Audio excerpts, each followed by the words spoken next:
नमस्कार, अमर उजाला.com आप देख रहे हैं। आपके साथ मैं हूं अक्षय अग्रवाल। राजधानी भोपाल के बागसेवानिया थाने में छत्तीसगढ़ की एक ब्यूटिशियन और एक महिला ने भोपाल की ही रहने वाली अमरीन उर्फ माहिरा और उनके गिरोह के आधा दर्जन लोगों के खिलाफ दुष्कर्म, ब्लैकमेल, धर्म परिवर्तन का दबाव डालने और देह व्यापार की दलदल में धकेलने जैसे गंभीर आरोपों में मामला दर्ज करवाया है। दोनों पीड़िताओं की शिकायत के बाद पुलिस ने रैकेट की सरगना अमरीन को उसके प्रेमी चंदन और बहन आफरीन से पूछताछ की, जिसमें जरूरी जानकारी सामने आई है। मास्टरमाइंड अमरीन फिलहाल पुलिस की रिमांड पर है। पुलिस 3 बाकी आरोपियों जिसमें बिलाल, यासिर और चानू शामिल है, उनकी तलाश कर रही है। इस मामले में और भी लड़कियों या महिलाओं के पीड़ित होने की संभावना है, इसलिए आरोपियों की संख्या भी अब इस मामले में बढ़ सकती है। बताते चले कि 23 साल की ब्यूटिशियन द्वारा दर्ज करवाए गए इस मामले में चौंकाने वाली जानकारी सामने आई है। भोपाल के नर्मदापुरम रोड स्थित सागर रॉयल विला के डुप्लेक्स में अमरीन, आफरीन और चंदन रहते थे। कॉलोनी के लोगों ने पुलिस को बताया कि रात में बुर्के में महिलाएं और लड़कियों का आना जाना लगातार रहता था और लड़कों का तो दिन रात यहां तांता लगा रहता था। स्थानीय लोगों को इन गतिविधियों पर शक था, लेकिन अमरीन खुद को समाज सेविका, व्यवसायी और ब्यूटिशियन बताकर लोगों के विश्वास में रहती थी। उससे पूछताछ में पता चला कि अमरीन और आफरीन मिलकर गैंग चलाती थी, लेकिन मुख्य सरगना अमरीन ही थी। अमरीन का भोपाल में बड़ी संख्या में युवकों से दोस्ती का नेटवर्क भी निकलकर सामने आया। महिलाओं और लड़कियों को काम दिलाने के बहाने वो उनसे दोस्ती करती और फिर महंगी लाइफस्टाइल के लिए उन्हें रईसजादों से जोड़कर अपने रैकेट का फायदा उठाती थी। दरअसल अमरीन भोपाल के गांधीनगर स्थित अब्बास नगर की बस्ती में पली बड़ी है। आफरीन का भी पूरा बचपन वहीं बीता। परिवार की आर्थिक स्थिति ठीक नहीं होने के चलते दोनों ने ब्यूटी पार्लर, स्पा और पब में काम करना शुरू कर दिया। कुछ सालों में झुग्गी बस्ती से बाहर निकलकर पॉश कॉलोनी में रहने लगे, लेकिन उनके माता पिता और भाई अभी भी अब्बास नगर बस्ती में ही रहते हैं। पुलिस को यह भी पता लगाने की यहाँ कोशिश जारी है कि अमरीन और उसके गिरोह ने इतना सारा पैसा देह व्यापार से कमाया या किसी बड़े गिरोह द्वारा हिंदू लड़कियों को लव जिहाद में फंसाने और धर्मांतरण के लिए यहाँ फंडिंग की जा रही थी।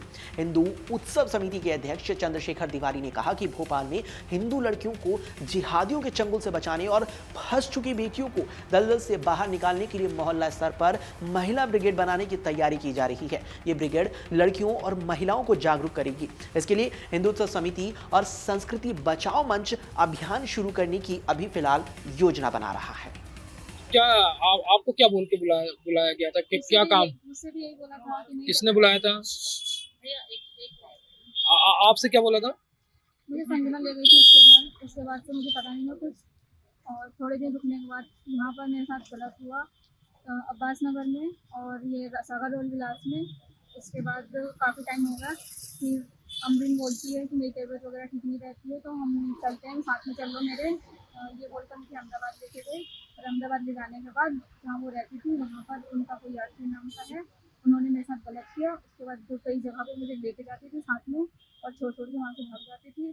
सेम मुझे भी वैसे ही कपड़े पहनाती थी कि ये कपड़े पहन लो, ये पहन लो, अनकम्फर्टेबल फील करती थी तो कहती थी कि फोटो है, मैं खींच के दिखाती हूँ, ये बोलकर खींची उनकी फोटो। अब मुझे वो ब्लैकमेल कर दी। कितने लोग थे इसमें पूरे? इसमें 1-2 लड़कियाँ और हैं जो मतलब सेम उनके साथ भी यही हुआ है, वो आने से भी डर रही है। नहीं, और आरोपी कितने हैं इसमें? आरोपी अमरीन है, आफरीन है और चंदन यादव, यासिर और जमाल है। अभी पुलिस ने कितने लोग गिरफ्तार किया? 3, अमरीन, आफरीन और चंदन यादव। क्या क्या मांग कर रहे हैं? क्या कार्रवाई तो हो चुकी है, वो लोग हमें ब्लैकमेल कर रहे हैं। ठीक। जी, मुझे धर्म परिवर्तन के लिए फोर्स किया गया, मेरे साथ में नशीले पदार्थ देकर गलत किया गया और जब मैंने इस चीज़ की आवाज़ उठाने की कोशिश की तो मुझे ये बोलकर दबा दिया गया कि हम लोगों की बहुत पहचान है, तुम्हारी फ़ोटो वायरल कर दी जाएगी। पहले एक अच्छी बहन बनकर हमें उसने अच्छे से रखा, ये कपड़े पहनो, वो कपड़े पहनो, यहाँ चलो, वहाँ चलो, और वो सब रिकॉर्ड करके रखा और उसी चीज़ को लेकर हमें ब्लैकमेल किया गया। किसने रखा? आमरीन ने, आमरीन, चंदन और भी लोग हैं। इस पूरे मामले तो कहाँ ले गए आपको? जी, ये तो भोपाल में नारायण नगर और आसिमा मॉल के पास में सागर रॉयल विलास में, वहाँ तो वो रहती थी, वहाँ हम काम करते थे। उसके बाद अब्बास नगर जो उनका घर है, वहाँ भी उनके कुछ लोग हैं जो उनके भाई लोग हैं, वो भी कुछ गलत व्यवहार करते थे, गलत करते थे। मौका छोड़ते नहीं थे वो लोग भी। ठीक। और उनके कुछ और रिलेटिव हैं जो मुस्लिम हैं, वो लोग भी पार्टी के नाम पर बुलाते थे और ये हमें फोर्स कर ले जाती थी कि प्लीज़ मेरी तबीयत ठीक नहीं रहती है, इसलिए मेरे साथ में चलो, मैं कुछ आपको होने नहीं दूंगी, आपको कुछ नहीं होगा, ऐसे करके नशीले पदार्थ देती थी। उसके बाद हमारे साथ क्या होता था क्या नहीं होता था वो सब रिकॉर्ड करके इन्होंने अपने पास में रख रखा था। गैंगरेप भी हुआ था क्या? जी, और बाहर भी लेके गए थे क्या, आउट ऑफ स्टेट कहीं? आउट ऑफ स्टेट भी ले गए थे ये, कहाँ? अहमदाबाद। आपके राज्य की खबरें, आपके शहर की खबरें सबसे पहले जानने के लिए देखते रहें अमर उजाला। चैनल को सब्सक्राइब जरूर कर लें और पाएं हर अपडेट।